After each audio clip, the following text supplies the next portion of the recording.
Hello student, স্বাগত জানাই তোমাদের বাংলা একাডেমি চ্যানেলে।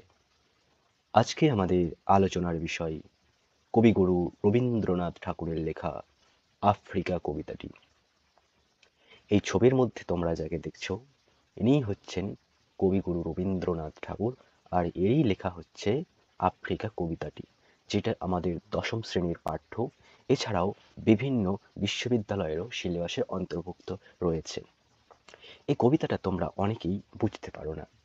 অনেকেই বলো, স্যার আমাদের পড়ানোর সময় কে স্যারে কি বলছে আমরা ঠিকভাবে সেটা ধরতে পারছি না, বুঝতে পারছি না। এই শব্দের অর্থগুলো আমরা কিছু বুঝতে পারি না, আমাদের মাথার উপর দিয়ে যায়।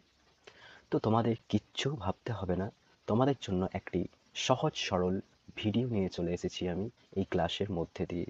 আজকে এই ক্লাসের মধ্যে দিয়ে আমরা খুব সহজ সরলভাবে এই কবিতাটাকে জেনে নেব। এই কবিতাটা একবার ভিডিও দেখলে আর তোমাদের অন্য কোথাও যাবার প্রয়োজন পড়বে না, বা অন্য কোনো নোট দেখার প্রয়োজন পড়বে না।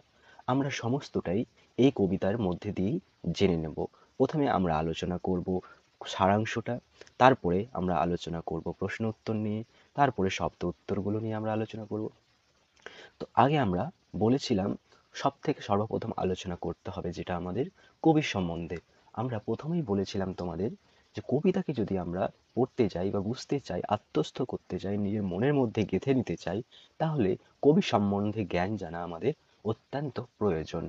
ঠিক আছে, তো চলো আমরা খুব সহজে শুরু করে বুঝে নিই কবিতাটিকে, জলের মতো একদম সহজ করে। আমরা বললাম কবিগুরু রবীন্দ্রনাথ ঠাকুরের লেখা আফ্রিকা কবিতাটি কোন কাব্যগ্রন্থ থেকে নেওয়া হয়েছে? কবিতাটিকে নেওয়া হয়েছে পত্রপুট কাব্যগ্রন্থ থেকে, মনে রাখবে। ঠিক আছে, পত্রপুট কাব্যগ্রন্থ থেকে এই আফ্রিকা কবিতাটি তার নেওয়া হয়েছে। পত্রপুট কাব্যগ্রন্থটি কত সালে প্রকাশ পেয়েছিল? 1936 সালে। ঠিক আছে, 1936 সালে এই কবিতাটি প্রকাশ পেয়েছিল। আমি প্রত্যেক কবিতায় আলোচনা করেছি ছোট্ট করে যে কাব্যগ্রন্থ কি, অনেকেই জানে না। ঠিক আছে, তো তাদের জন্য আমি এখানে আরেকটা ছোট্ট করে আলোচনা করে দিচ্ছি কাব্যগ্রন্থ আসলে কি, তোমরা ছোট্ট করে বুঝে নাও। কাব্য মানে কি? কাব্য শব্দের অর্থ হচ্ছে কবিতা। এই যে আমরা একটা কবিতা পড়ছি, আফ্রিকা কবিতাটা পড়ছি, এটি হচ্ছে কাব্য বা কবিতা। এবং গ্রন্থ শব্দের অর্থ কি?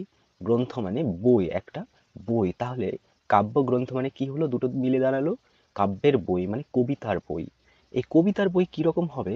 রবীন্দ্রনাথ ঠাকুরের লেখা একটা কবিতার বই হবে। ধরো এরকম একটা পুরো বই আছে, এবং এই বইটাতে পুরো লেখাটাই হবে রবীন্দ্রনাথ ঠাকুরের লেখা কবিতা।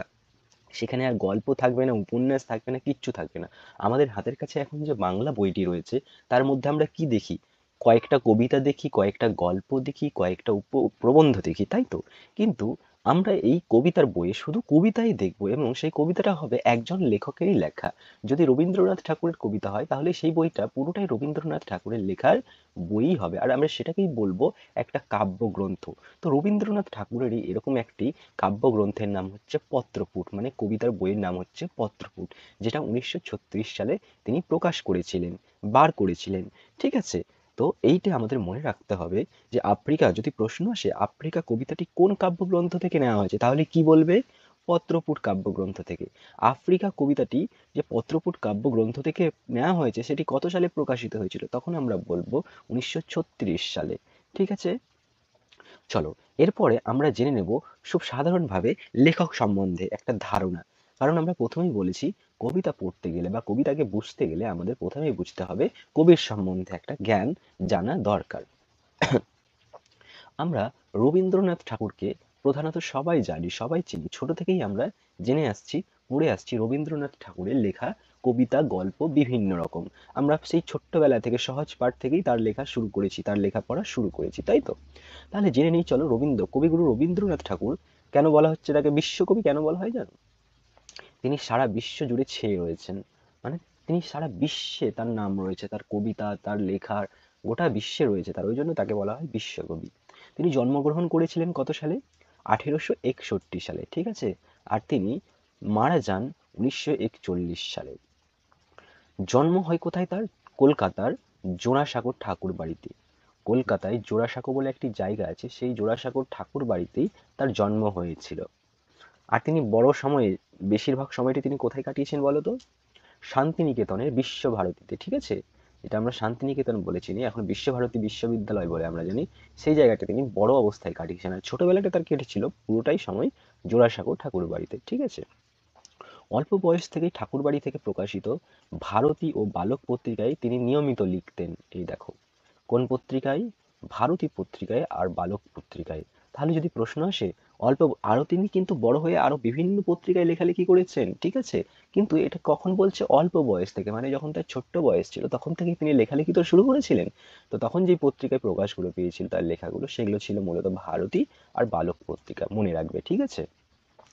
দীর্ঘ জীবনে অজস্র কবিতা, কি কি লিখেছিলেন তিনি? চলো, কবিতা লিখেছিলেন, গান লিখেছিলেন, ছোট গল্প লিখেছিলেন, উপন্যাস লিখেছিলেন, প্রবন্ধ লিখেছিলেন, নাটকও লিখেছিলেন। এছাড়াও তিনি কি করেছেন? ছবিও এঁকেছেন। দেখো কত কিছু পারত। একজন কবিকে কি কোনোদিন এত কিছু করতে দেখেছো তোমরা? একে দেখো, কবিতা করেছে, গানও করেছেন, ছোট গল্পও তৈরি করেছেন, উপন্যাসও তৈরি করেছেন, প্রবন্ধও করেছেন, নাটকও করেছেন এবং ছবিও করেছেন। মানে কত রকম কিছু করেছে দেখো। আমরা সাধারণত কবি সম্বন্ধে কি জানি? যিনি কবিতা লিখেছিলেন তিনি কবিতা বা কাউকে একটা উপন্যাস বা দুটো উপন্যাস লিখতে শুনেছিলাম, তাছাড়া বেশি কিছু জানি না। যে প্রবন্ধ লিখেছে সে হয়তো দু একটা নাটক লিখেছে, এরকম আমরা জানি। কিন্তু একে দেখো, ইনি অজস্র কবিতা লিখেছেন, অজস্র গান লিখেছেন, অজস্র ছোট গল্প লিখেছেন এবং 13খানি উপন্যাস লিখেছেন, প্রবন্ধ লিখেছেন অনেক, নাটকও লিখেছেন, তারপরে ছবিও এঁকেছেন বিভিন্ন। এই সব জিনিসগুলো আমরা তার সম্বন্ধে জানতে পারলাম, তাই তো? কার সম্বন্ধে? রবীন্দ্রনাথ ঠাকুরের সম্বন্ধে। এশিয়ার মধ্যে তিনিই প্রথম নোবেল পুরস্কার পান। আমাদের, আমরা কোন মহাদেশে বাস করি বলো তো? আমরা এশিয়া মহাদেশে বাস করি, ঠিক আছে? আমরা শুনি না ইউরোপ মহাদেশ, আফ্রিকা মহাদেশ, এশিয়া মহাদেশ। তো সেই মহাদেশের মধ্যে আমরা এশিয়া মহাদেশে বাস করি, আর আমাদেরই লোক ছিলেন রবীন্দ্রনাথ ঠাকুর, তো তিনিও এশিয়ার মধ্যেকারই লোক হবেন, তাই এশিয়ার মধ্যে তিনি প্রথম নোবেল পুরস্কার পান। নোবেল বিজয়ী তিনি প্রথম। সেই সময়ে আর কেউ নোবেল নোবেল পুরস্কার সহজে পাওয়া যেত না। তিনি প্রথম নোবেল পুরস্কার পান কত সালে? 1913 সালে। তাহলে প্রশ্ন আসতেই পারে, কবিগুরু রবীন্দ্রনাথ ঠাকুর কত সালে নোবেল পুরস্কার পান? তাহলে কি লিখবে? 1913 সালে, ঠিক আছে? সংস অফ হার সিং, এর এর জন্য তিনি এই পুরস্কারটা পেয়েছিলেন। দুটি রাষ্ট্র, দুটি স্বাধীন রাষ্ট্র, এই যে ভারত, আমাদের ভারতবর্ষ আর বাংলাদেশ, তাই তো, আমাদের পাশের দেশ, যেটা আমাদেরই আগে অংশ ছিল, এখন সেটা বাংলাদেশ হয়ে গেছে। তো এই দুটো দেশের জাতীয় সঙ্গীত কি? এরই লেখা, কবিগুরু রবীন্দ্রনাথ ঠাকুরেরই লেখা দুটি জাতীয় সঙ্গীত। কবির প্রথম জীবনে লেখা কাব্যগ্রন্থগুলি হলো, প্রথম জীবনে তিনি যখন ছোট্ট থেকে লেখালেখি শুরু করেছিলেন তার প্রথম কাব্যগ্রন্থগুলো আমরা জেনে নিই, চলো। সন্ধ্যা সঙ্গীত একটা, প্রভাত সঙ্গীত আরেকটা, ছবি ও গান, ভানু সিংহ, ভানু সিংহ ঠাকুরের পদাবলী, ঠিক আছে? এবং করি ও কোমল, এগুলো হচ্ছে তার কি? কাব্যগ্রন্থ, এক একটি কাব্যগ্রন্থ। 1888 থেকে 1896, এই সময়টার মধ্যে মাত্র 8 বছরে কবি প্রতিভার যে অপূর্ব রূপ বিকাশ ঘটেছে তারই চিহ্ন সমুদ্রিত হয়েছে এই পর্বের চারখানি কাব্যগ্রন্থে। এই যে, এই আমরা চারখানি কাব্যগ্রন্থ পেলাম, এরই মধ্যে কি, মাত্র যে 8 বছর বয়স, তিনি 8 বছর বয়সে তার কবি প্রতিভা যে ফুটে উঠেছে সেটাই আমরা এর মধ্যে দিয়ে পাবো। মানসী পত্রিকা, মানসতরী পত্রিকা, চিত্রা পত্রিকা আর চৈতালি পত্রিকা, এই চারটি পত্রিকায়, ঠিক আছে? এই পর্বের কাব্যগুলিতে কবির আত্ম উপলব্ধি শুধু নয়, তার কাব্য নির্মাণের কৌশলের যথেষ্ট পরিচয়ও পাওয়া যায়। আবেগ, গভীর আত্মপ্রত্যয়, জীবন জিজ্ঞাসা, কল্পনার বক্ষ বিস্তার, শিল্প রূপ নির্মাণের দক্ষতা, ভাষা ও ছন্দের অপর আধিপত্য, এইসব জিনিসগুলোই তার লেখার মধ্যে আমরা পাবো। তার লেখার মধ্যে আমরা আবেগের ছোঁয়া পাবো, একটা গভীর আত্মপ্রত্যয় পাবো। কবিতা, রবীন্দ্রনাথ ঠাকুরের কবিতা পড়তে গেলে না তোমাকে তার মধ্যে মিশিয়ে নিতে হবে। তিনি শুধু মানুষকেই তুলে ধরেননি, তিনি একটা গাছকেও জীবন্ত করে তুলেছিলেন, একটা গাছকেও মানুষ হিসেবে দেখিয়েছিলেন, একটা টেবিল চেয়ারকেও মানুষ হিসেবে দেখিয়েছিলেন, মানবের মানবের রূপ দিয়েছিলেন তিনি। যেরকম মানব চলতে পারে, ছুটতে পারে, যেতে পারে, কথা বলতে পারে, তাদেরও মধ্যে দিয়ে তিনি কথা বলাতে চেয়েছেন কবিগুরু রবীন্দ্রনাথ ঠাকুর, ঠিক আছে? একটা আধ্যাত্মিকতার মধ্যে দিয়ে তিনি বিচরণ করেছেন। এই জন্যই তার কবিতার মধ্যে এই সব জিনিসগুলো আমরা পাই। আর কি বলছেন? তার গুণাবলীর এই প্রকাশগুলো তো ঘটেছে এই কবিতাতে। এরপর কবি রচনা করেন কণিকা, কি? কণিকা, কথা ও কাহিনী, কল্পনা, ক্ষণিকা, নৈবেদ্য, এই সব কাব্যগ্রন্থগুলি, এগুলো এক একটা কাব্যগ্রন্থ, ঠিক আছে? গীতাঞ্জলি পর্বের প্রধান তিনখানি কাব্যগ্রন্থ কি কি বলো তো? এটা এটা তোমরা মনে রাখবে, ঠিক আছে? এখান থেকে অনেক সময় প্রশ্ন আসে। গীতাঞ্জলি পর্বে মানে যখন গীতাঞ্জলি তিনি রচনা করেছিলেন কাব্যগ্রন্থটা, তখন সেই সময়ে আরো দুটো কাব্যগ্রন্থ লিখেছিলেন। সেই দুটো কাব্যগ্রন্থ আর এই গীতাঞ্জলিটা নিয়ে তিনখানি। তো এই তিনখানি কাব্যগ্রন্থ কি কি আমাদের মনে রাখতে হবে পরপর, ঠিক আছে? গীতাঞ্জলি, গীতিমাল্য এবং গীতিকা। গীতাঞ্জলি, গীতিমাল্য, গীতিকা। এই গীতাঞ্জলি, গীতিমাল্য, গীতিকা থেকেই বিভিন্ন রবীন্দ্রসঙ্গীতের গানগুলো আমরা পেয়ে থাকি, ঠিক আছে? এই যে তোমরা রবীন্দ্রসঙ্গীত গানগুলো শোনো, এই সব গানগুলো আমরা তারই লেখা এই গীতাঞ্জলি, গীতিমাল্য এবং গীতালি কাব্যগ্রন্থ থেকে পেয়ে থাকি। আর কাব্যগ্রন্থ তার কি কি রয়েছে চলো দেখে নিই। 1916 সালে তিনি প্রকাশিত করেছেন কোন কাব্যগ্রন্থ? বলাকা বলে একটি কাব্যগ্রন্থ। 1925 সালে কি কাব্যগ্রন্থ? পূরবী কাব্যগ্রন্থ। 1929 সালে কি কাব্যগ্রন্থ? মহুয়া কাব্যগ্রন্থ। এইসব কাব্যগ্রন্থগুলি কবি রচনা করেছিলেন। দেখো কতগুলো কাব্যগ্রন্থ, আরো তো অনেক আছে। তোমরা যখন আরো বড় হবে, যখন বাংলা নিয়ে অনেকেই পড়তে চাইবে, তখন জানতে পারবে তিনি কত কিছু রচনা করেছিলেন।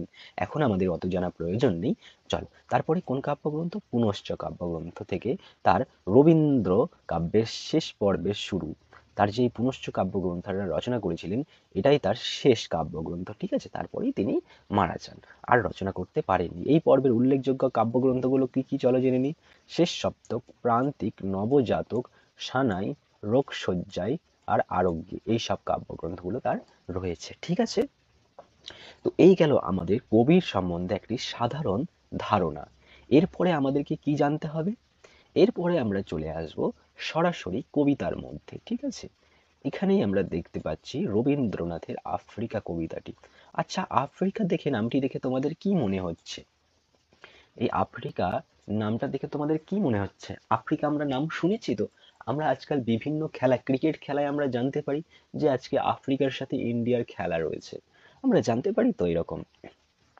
তো সেই রকমই আফ্রিকা হচ্ছে একটি কি, এখনকার দিনে একটি দেশ। আফ্রিকা একটি দেশ এখনকার দিনে, ঠিক আছে? আমরা যে মহাদেশের কথা বললাম, তিনটি মহাদেশের কথা বললাম, যেমন ইউরোপ মহাদেশ, এশিয়া মহাদেশ আর আফ্রিকা মহাদেশ। এই যে আফ্রিকা মহাদেশের কথা বললাম, সেই আফ্রিকা মহাদেশের মধ্যেই আফ্রিকা দেশের জন্ম, ঠিক আছে? আচ্ছা, মহাদেশ বলতে আমরা কি বুঝি সাধারণত? মহাদেশ হচ্ছে সেইটাই যে কয়েকটা দেশ নিয়ে একটি মহাদেশ তৈরি হবে। যেমন আমাদের এশিয়া মহাদেশ বলা হচ্ছে। আমাদের এশিয়া মহাদেশের মধ্যে কারা কারা রয়েছে? এশিয়া মহাদেশের মধ্যে আমাদের ভারতবর্ষ রয়েছে, পাকিস্তান রয়েছে, বাংলাদেশ রয়েছে, নেপাল রয়েছে, শ্রীলঙ্কা রয়েছে, ভুটান রয়েছে। এই সব দেশগুলো আমাদের এশিয়া মহাদেশের মধ্যে রয়েছে, ঠিক আছে? আবার ইউরোপীয় মহাদেশের মধ্যে কি রয়েছে? আমেরিকা, ইংল্যান্ড, লন্ডন, এই সব জায়গাগুলো আমরা কি ইউরোপীয় মহাদেশের মধ্যে জানি। সেরকম আফ্রিকা মহাদেশেও আফ্রিকা দেশের জন্ম, ঠিক আছে? আর এই আফ্রিকা মহাদেশটাকে নিয়েই কবির একটা লেখা আমরা পড়ব, ঠিক আছে? এই কবিতা পড়ার আগে আমাদের প্রথমেই জানতে হবে যে এই যে আজকের সময়ে যে আমরা এই আফ্রিকা দেশটাকে চিনছি, এই যে পৃথিবী আজকে আমরা দেখছি একটা শান্ত পৃথিবী, তাই তো? একটা শান্ত পৃথিবী, কেউ কারোর সাথে সেরকম ভাবে লড়াই করে না। কিন্তু আগের দিনে আমরা কি দেখেছিলাম, পুরোনো দিনে যদি আমরা ইতিহাস ঘেঁটে দেখি, তাহলে আমরা জানতে পারবো কত যুদ্ধ হয়েছে, কত রকম যুদ্ধ হয়েছে, তারপরে কত রক্ত ঝরেছে। সেই কত রক্ত ঝরার পরেই আজকে আমাদের এই দেশটা, আমাদের এই চারিপাশটা মহাদেশগুলো সব শান্ততে রয়েছে, ঠিক আছে? মাঝে মাঝে কিছু ছোটখাটো ঝগড়া ঝামেলা দেখা যায়, কিন্তু বিভিন্ন দেশ তো শান্তিতে রয়েছে, বেশিরভাগ দেশই। তারা তো যুদ্ধ চাইছে না, আর কোনো দেশই যুদ্ধ চাইছে না, তারা পরিস্থিতিতে পড়ে একটা যুদ্ধ করে, ঠিক আছে? তো সেই রকমই যে আজকের দিনে আমরা যে শান্ত পৃথিবীকে দেখছি, আগের দিনে কিন্তু এই পৃথিবী শান্ত ছিল না, ঠিক আছে? আরও যে আমাদের মানব সভ্যতা গড়ে উঠেছিল, এই মানব সভ্যতা শুরু থেকেই আফ্রিকা মহাদেশ ছিল একটা রহস্যে ঘেরা। মানব সভ্যতা শুরু হওয়ার আগেই এই আফ্রিকা মহাদেশ কি ছিল? একটা রহস্যে ঘেরা। আমি যে এখন যেই কথাগুলো বলছি, এগুলো তোমরা মনের মধ্যে একটা ছবি করে এঁকে নাও, ঠিক আছে? চোখ বন্ধ করে, চোখ খুলে, যে যেমন ভাবে পারবে একটা মনের মধ্যে ছবি তৈরি করে নাও। আমি যেভাবে কথাগুলো বলছি, তোমরা একটা ছবি করে নাও মনের মধ্যে। তাহলে কি হবে? তাহলে আমাদেরকে কবিতাটা ধরতে খুব সহজ হবে। আমি একটা গল্প শোনাচ্ছি, হ্যাঁ, আমি কবিতার মতো পড়ে পড়ে শোনাচ্ছি, কিন্তু এই প্রথমে যদি আমি গল্পটা তোমাদের বলে দিই, তাহলে আমাদের কবিতার লাইন ধরে ধরে যখন পড়বো তখন বুঝতে খুব সুবিধে হবে, ঠিক আছে? চলো তাহলে কি এই আফ্রিকা ছিল কি একটা গহীন অরণ্যে ঢাকা, পুরো জঙ্গলে ঢাকা একটা অংশ ছিল এই আফ্রিকা। ঠিক আছে? যখন সভ্যতাগুলো শুরু হয়নি, যখন আমাদের সভ্যতা কি, আমাদের সভ্যতা যেমন সিন্ধু সভ্যতা, তারপরে রয়েছে কি ব্যাবিলনীয় সভ্যতা রয়েছে, চৈনিক সভ্যতা রয়েছে। এইসব সভ্যতাগুলি কি করেছিল, একে অপরের সাথে পাল্লা দিয়ে সেই সময় চলেছিল। কিন্তু এই যে আফ্রিকা মহাদেশের এই সভ্যতা, সে কিন্তু আমাদের সময়, মানে আমাদের পায়ে, আমাদের সভ্যতাগুলোর পায়ে পা দিয়ে চলতে পারেনি। তিনি কি করেছিল, তিনি পিছিয়ে পড়েছিলেন। এই সময় প্রায় আলাদা আদিম সভ্যতা তিনি গড়ে উঠেছিল, গড়ে তুলেছিলেন। ঠিক আছে? এই বিভিন্ন জনগোষ্ঠীর মানুষেরা ছিল কি স্বতন্ত্র, সেখানকার মানুষগুলো স্বতন্ত্র ছিল, স্বাধীন ছিল। তারা খুব কাছাকাছি বাস করতেন প্রকৃতির, মানে জঙ্গলের কাছে তারা বাস করতেন। তাদের বাসস্থান ছিল কি সেই প্রকৃতির মাঝেই, প্রকৃতির সৌন্দর্যেই তারা বাস করতেন। প্রসঙ্গত আজকের দিনেও আফ্রিকার বহু জনগোষ্ঠীকে দেখবে তারা জঙ্গলেই বাস করে। তোমরা যদি এখনো তাকাও দেখবে অনেকেই জনগোষ্ঠী আছে যারা জঙ্গলে বাস করে, তাদের মুখের ভাষা নেই, কথা বলতে পারে না, তারা ইশারায় অঙ্গভঙ্গিতে বোঝায়। যেমন মানুষের আদিমকালে, আমরা যখন মানুষ ছিলাম, আদিমকাল আমাদের যখন ছিল, তখন আমরাও তো কথা বলতে পারতাম না। তো সেই রকম এখনো রয়েছে সেই আফ্রিকার জঙ্গলে দেখতে পাবে এরকম বহু জনজাতি রয়েছে যারা ইশারায় কথা বলে, যারা মানুষ অঙ্গভঙ্গিতে কথা বলে, মানে মুখের ভাষা তাদের এখনো নেই। আমরা যখন ভাষা নিয়ে আমরা অনেক উন্নত হয়েছি, অনেক জায়গায় অনেক এগিয়ে এসেছি, সেই রকম কিন্তু তারা এখনো আসতে পারেনি। ঠিক আছে? এই আফ্রিকা জঙ্গলের মানুষজন, জনজীবন, তারা খুব আনন্দে সুখে দিন কাটাতো। কিন্তু এমন একটা দিন এলো, সেখানে কি হলো, সেখানে বাইরের লোকের আগমন ঘটলো। সেখানে বাইরের লোক এলো। কেন এলো? কারণ তারা কোনোভাবে জানতে পেরেছে যে এই গহীন অরণ্যের মধ্যে খনিজ সম্পদ পাওয়া গিয়েছে। খনিজ সম্পদের লক্ষ্য তারা টের পেয়েছে এবং সেই খনিজ সম্পদও লুট করতে তারা কি করেছে, এই আফ্রিকা জঙ্গলের মধ্যে ঝাঁপিয়ে পড়েছে। তাই তো তাদেরকে আমরা সভ্য লোভী বলে জানবো, সভ্য লোভী বলে জানবো। এই যে যারা ঝাঁপিয়ে পড়েছে তারা কে জানো? তারা হচ্ছে ইউরোপীয়বাসী, ইউরোপীয় দেশের লোকজন। আমরা কি জানি আমাদের দেশে অত্যাচার চালিয়েছিল কারা? আমাদের দেশে অত্যাচার চালিয়েছিল ইংরেজরা। ইংরেজরা কোথাকার ছিল? ইউরোপীয়, ইউরোপীয় জনবাসী ছিল, তাই তো? সেই রকমই আফ্রিকা মহাদেশের উপর যখন জানতে পারলো যে এখানে ধন সম্পদ, খনিজ সম্পদ পাওয়া গিয়েছে, তখন তারা ঝাঁপিয়ে পড়লো সেই ধন সম্পদ লুট করার জন্য। কোথায়? আফ্রিকা মহাদেশে, আফ্রিকার জঙ্গলে। এবং সেই জঙ্গলের যে খনিজ সম্পদ তারা লুট করবে, তার জন্য সেখানকার জনজীবন, মানুষকেও তারা ছাড় দেননি। সেখানকার মানুষকে তারা কৃতদাস বানিয়ে, একরকম চাকর বানিয়ে, তাদের রক্তের বন্যা বইয়ে তারা এই ধন সম্পদ লুট করেছিল। ঠিক আছে? খনিজ সম্পদ লুট করেছিল।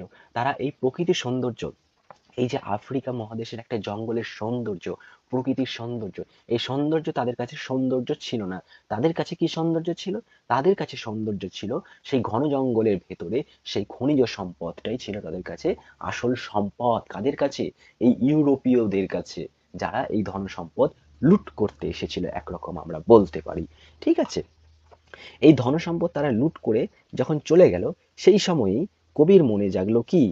কবির মনে জাগলো এই সন্ধ্যার আসন্নে, এই লাইনটার মধ্যে দিয়ে আমরা জানতে পারবো, সন্ধ্যার শেষ রশ্মিতে দাঁড়ায় মনোহারা, মানহারা, মানহীন দ্বারে বলো ক্ষমা করো। তিনি ক্ষমা চাইলেন কার কাছে? এই আফ্রিকা, আফ্রিকা জঙ্গলের কাছে তিনি, আফ্রিকা মহাদেশের কাছে তিনি ক্ষমা চাইলেন। কেন ক্ষমা চাইলেন শেষে তিনি, সেটা আমরা লাইন ধরে যখন পরপর আলোচনা করব, পড়বো, তখনই আমরা জানতে পারবো। ঠিক আছে? তো এই যে জনজীবনটা তারা শুরু হয়েছিল যে লুট করলো, একরকম সভ্য জাতি যাদেরকে আমরা লোভী সভ্য বলে জানি, সেই দল লুট করে আফ্রিকাকে নিয়ে গেল এবং কি করলো, গড়ে তুললো তাদের ঔপনিবেশিক, সেখানকার ধন সম্পত্তি লুটে নিয়ে গিয়ে ইউরোপীয় মহাদেশে তারা গিয়ে কি করলো, তাদের ধন সম্পত্তি সব আনন্দে তারা বাস করতে লাগলো। মানে এখান থেকে লুট করে নিয়ে গিয়ে তারা সেখানে খরচ করলো সেই লুটা সম্পত্তিগুলো। ঠিক আছে? আচ্ছা, সাম্রাজ্যবাদ কাকে বলে তোমরা কি জানো? সাম্রাজ্যবাদ তাকেই বলা হয় যারা একজন অন্যের প্রতি অধিকার খাটায়। মানে ধরো এই ইউরোপীয় বাসীরা তো আফ্রিকা দেশের জনজীবন তাদের ছিল না, জনগোষ্ঠী নয়, কিন্তু তারা ইউরোপ থেকে এসে কি করলো, আফ্রিকা মহাদেশে এসে তাদের জোর খাটালো, তাদের আফ্রিকা জনজীবনকে কৃতদাস বানালো। এটাই হচ্ছে কি সাম্রাজ্যবাদ, মানে সাম্রাজ্য বিস্তার করলো, এক জায়গা থেকে এসে নিজেদের অধিকার বিস্তার করলো আফ্রিকার জঙ্গলে। এটাই হচ্ছে সাম্রাজ্যবাদ। এই সাম্রাজ্যবাদেরই প্রতিষ্ঠা করলো তারা, ঠিক আছে। আর এই সেদিনের অত্যাচার থেকে লাঞ্ছনা যে অনেকাংশে সমাপ্ত হয়েছে। এই যে তারা অত্যাচার চালালো, এই অত্যাচারটা পরবর্তীকালে অনেকাংশে এখন কমে গেছে, আজকের সভ্য সমাজে উপলব্ধি করার জায়গায় পৌঁছতে পেরেছে। আজকে যে আফ্রিকার জনজীবন তারা বুঝতে শিখেছে, তারা এগিয়ে গেছে, তারা আর সেই জনজীবনে পড়ে নেই, এখনো কিছু কিছু অংশে দেখা যাবে, কিন্তু সেই রকম ভাবে আর নেই, ঠিক আছে। তাই প্রত্যেকটি মানুষের কর্তব্য আফ্রিকা ও তার মানুষদের কাছে কবি ক্ষমা প্রার্থনা জানিয়েছেন সেই ঘটনার জন্য, সেই দিনটির জন্য, ঠিক আছে। চলো এবার আমরা লাইন ধরে ধরে পড়ব। কি বলছে, উদ্ভ্রান্ত সেই আদিম যুগে যখন স্রষ্টা যখন নিজের প্রতি অসন্তোষে নতুন সৃষ্টিকে বারবার করেছিল বিধ্বস্ত, তার সেই অধৈর্য ঘন ঘন মাথা নাড়ার দিনে। কি বলছে, উদ্ভ্রান্ত, উদ্ভ্রান্ত মানে আদিম যুগে মহাবিশ্বে তথা আমাদের এই পৃথিবী ছিল কি অশান্ত, সেই অশান্তটাকেই বলা হচ্ছে উদ্ভ্রান্ত। সেই অশান্তের সময়ই, সেই আদিম যুগে, আদিম যুগে তো পৃথিবী আমাদের অশান্ত ছিল, তো সেই সময়টাকে বলছে উদ্ভ্রান্ত, মানে অশান্ত। অশান্তর সেই আদিম যুগটির কথা বলছে, অশান্ত সে আদিম যুগে স্রষ্টা, স্রষ্টা কে, যিনি সৃষ্টি করেছেন আমাদের, যিনি এই পৃথিবীকে সৃষ্টি করেছেন তাকেই স্রষ্টা বলা হচ্ছে, ঠিক আছে। এই ঘন জঙ্গলকে সৃষ্টি করেছে তাকেই স্রষ্টা বলা হচ্ছে। তো সেই রকমই আফ্রিকা জঙ্গলকে স্রষ্টা কে, স্রষ্টা সৃষ্টিকারী যিনি তৈরি করেছেন। তো স্রষ্টা যখন নিজের প্রতি অসন্তোষে, যখন নিজের প্রতি একরকম বিধ্বস্ত হয়ে রাগী হয়ে রেগে গিয়েছেন, তখন কি করছেন, অসন্তোষ হয়ে ক্ষোভে নতুন সৃষ্টিকে বারবার করেছিলেন বিধ্বস্ত। নতুন সৃষ্টিকে কি করছেন বারবার, বিধ্বস্ত করছেন, মানে ধ্বংস করছেন। বিধ্বস্ত করা মানে ধ্বংস করা, একরকম ধ্বংস করছেন, নতুন সৃষ্টিকে বারবার ধ্বংস করে আবার নতুন ভাবে তৈরি করছে। তার সেই অধৈর্যের ঘন ঘন মাথা নাড়ার দিনে, সেই সময়টার কথা বলছেন যখন সৃষ্টি স্রষ্টা, যখন স্রষ্টা তার সৃষ্টিকে তৈরি করছেন, মানে বারবার তো উদ্ভ্রান্ত, তখন কি, তখন যুগ আমাদের কি অশান্ত ছিল, তাই তো। সেই অশান্ত বিভিন্ন জায়গায় বিভিন্ন যুদ্ধ হয়ে চলেছে, সেই অশান্ত যুগে সে স্রষ্টা বারবার অসন্তোষ হচ্ছেন, এই যে এত যুদ্ধ হচ্ছে, এতই হচ্ছে, বারবার ধ্বংস হচ্ছে সবকিছু, সব জিনিস। তো স্রষ্টা আবার নতুন করে বারবার তৈরি করছেন, সেটাতে রেগে গিয়ে সেটাকে ধ্বংস করে আবার নতুন করে যখন তৈরি করছেন, তখন কি বলছেন, রুদ্র সমুদ্রের বাহু, রুদ্র সমুদ্রের বাহু, রুদ্র মানে কি জানো, রুদ্র মানে হচ্ছে একটা ভয়ঙ্কর, আমরা শিবের রুদ্র রূপ দেখেছিলাম, তাই তো। তো সেই রকমই রুদ্র হচ্ছে একটা ভয়ঙ্কর, রুদ্র শব্দের অর্থ হচ্ছে একটা ভয়ঙ্করের কথা বলা হচ্ছে। ভয়ঙ্কর সমুদ্রের বাহু, বাহু মানে কি বলতো, বাহু মানে সাধারণত আমরা হাত বুঝি, তাই তো, কিন্তু এখানে বাহু বলতে বোঝাচ্ছে সমুদ্রের সেই ঢেউ, সমুদ্রের সেই ঢেউয়ে যে এগিয়ে নিয়ে যাচ্ছে, সেই ঢেউটাকেই বাহু বলা হচ্ছে, ঠিক আছে। রুদ্র মানে রাগী ভয়ঙ্কর সমুদ্রের ঢেউটাকেই বলা হচ্ছে। প্রাচী ধরিত্রীর বুকের থেকে ছিনিয়ে নিয়ে গেল তোমাকে, কাকে, আফ্রিকাকে। প্রাচী ধরিত্রীর বুকের থেকে, প্রাচী শব্দের অর্থ কি বলতো, পূর্ব, মানে পূব দিক, পূব দিকের অর্থ এখানে কি জানো, পূব দিক শব্দের অর্থ বলতে এখানে বোঝাচ্ছে তোমার পূর্ব দিক। পূর্ব মানে আমাদের যেমন পুরোনো দিনের ভারতের ম্যাপ যদি আমরা দেখি, ভারতের বলছি পৃথিবীর যদি আমরা ম্যাপ দেখি, তাহলে সেখানে আমরা দেখব আমাদের ভারতবর্ষ ও আফ্রিকা মহাদেশ ছিল সাধারণত কোন দিকে, পূর্ব দিকে। পূর্ব দিকে আমাদের মানচিত্রে আমরা দেখতে পাবো আমাদের দেশ এবং আফ্রিকা মহাদেশ রয়েছে। কিন্তু এখনকার দিনে যদি আমরা পৃথিবীর ম্যাপ দেখি, সেটাকে সরিয়ে, পৃথিবী তো গোল, সেটাকে এই প্রান্ত থেকে ও প্রান্ত ঘুরিয়ে সেটাকে আমাদের করা হয়েছে পশ্চিম দিকে। এখন আমরা যদি দেখি আমাদের দেশ এবং আফ্রিকা মহাদেশ কোন দিকে রয়েছে, পশ্চিম দিকে রয়েছে। তাই বলছেন প্রাচী মানে পূর্ব দিক। পূর্ব দিকে ছিল কে, পূর্ব দিকে ছিল ধরিত্রীর বুকে, মানে পৃথিবীর বুকে কে ছিল, আফ্রিকা ছিল কোন দিকে, পূর্ব দিকে। আর সেই পূর্ব দিকের বুক থেকে ছিনিয়ে নিয়ে গেল তোমাকে আফ্রিকা, আফ্রিকা তাকে ছিনিয়ে নিয়ে গেল পশ্চিম দিকে নিয়ে গিয়েছিল, কোন দিকে নিয়ে গেছিল, পশ্চিম দিকে নিয়ে গিয়েছিল, ঠিক আছে। তারপরে কি বলা হচ্ছে, বাঁধলো তোমাকে বনস্পতির নিবিড় পাহারায়, তোমাকে সেখান থেকে নিয়ে গিয়ে কোথায় নিয়ে গেল, বনস্পতি, বনস্পতি মানে কি? বনে ঘেরা জঙ্গল বা বনে ঘেরা কি গাছপালা, গাছপালাতে ঘেরা জঙ্গলে ঘেরা একটা নিবিড় পাহাড়ের মধ্যে তাকে রাখলো। কাকে? এই আফ্রিকার জঙ্গলকে। আমরা তো কথাই শুনেছি, আফ্রিকা জঙ্গলে গিয়েছিস, আফ্রিকা জঙ্গলে যাবি। আফ্রিকা মানেই তো জঙ্গল, একটা বড় বিরাট জঙ্গল। ঠিক আছে, তো সেই আফ্রিকার জঙ্গলটাকেই বলা হচ্ছে বনস্পতি, বনে ঘেরা তো, সারা জঙ্গলটাই তো বনে ঘেরা। তাই বলছেন বাঁধলো তোমাকে নিবিড় বনস্পতির ঘেরায়। বাঁধলো মানে কিরকম করে বাঁধলো? জঙ্গল দিয়ে বাঁধলো, প্রকৃতি দিয়ে বাঁধলো, প্রকৃতির সৌন্দর্যে তোমাকে বাঁধলো। তোমাকে দড়ি দিয়ে বাঁধেনি, তোমাকে বাঁধলো সৌন্দর্যে, প্রকৃতির একরকম সৌন্দর্যে লালসা দিয়ে তোমায় বাঁধলো বনস্পতির নিবিড় পাহারায়। সেখানে কে পাহারা দেবে? সেই বন, সেই জঙ্গল তোমাকে পাহারা দেবে। কাকে পাহারা দেবে? সেই আফ্রিকা দেশকে পাহারা দেবে, আফ্রিকা মহাদেশকে পাহারা দেবে। কে? সেই নিবিড় পাহারায় কে দেবে? বনস্পতি, জঙ্গল। কৃপণ আলোর অন্তপুরে, এখানে কৃপণ আলোর অন্তপুর কেন বলা হচ্ছে? কৃপণ মানে কি আমরা জানি, কৃপণ মানে কিপ্টে, তাই তো? কৃপণ মানে কিপ্টে। তাহলে এই কিপ্টে আলোর অন্তপুরে মানে কি? অন্তপুর মানে কি?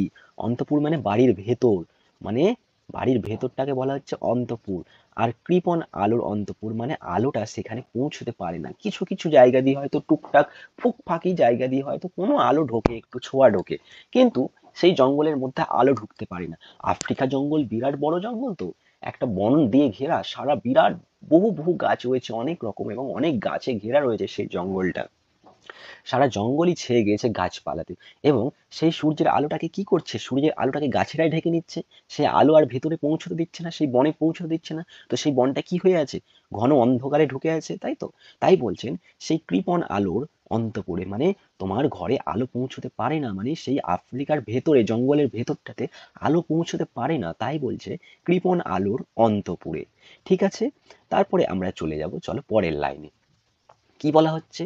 সেখানে নিভৃত অবকাশে তুমি, সেখানে নিভৃত অবকাশে তুমি, কোথায়? সেই জঙ্গলে নিভৃত অবকাশে তুমি সংগ্রহ করেছিলে দুর্গম রহস্য। সেই জঙ্গলে তুমি দুর্গম রহস্য কি করেছিলে? সংগ্রহ করেছিলে। দুর্গম শব্দের অর্থ কি? এই জিনিসগুলো তোমরা লিখে নেবে, হ্যাঁ? আমি যে শব্দগুলোর মানে বলছি তোমরা খাতা নিয়ে বসবে এবং খাতায় এগুলো শব্দগুলো লিখে নেবে। এই শব্দ তুলে অনেক শব্দের অর্থ নিয়েও প্রশ্ন আসে আমাদের, ঠিক আছে?